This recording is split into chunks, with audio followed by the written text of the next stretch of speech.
Height অনুযায়ী এবং সাধ্য সহ্যের মধ্যে পা যতটা হয় ওপরে তুলবেন, তুলে হোল্ড করে।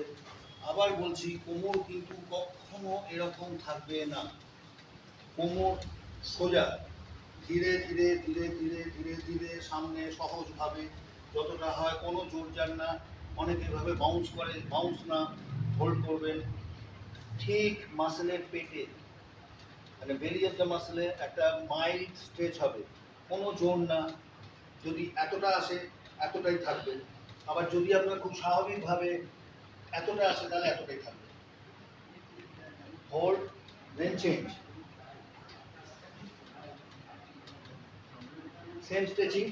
এরপরে আরেকটু উঁচুতে তোলার চেষ্টা করবেন, হোল্ড। তারপরে ধীরে ধীরে ধীরে ধীরে ক্রমাগত আরো উঁচুতে হতে হতে যত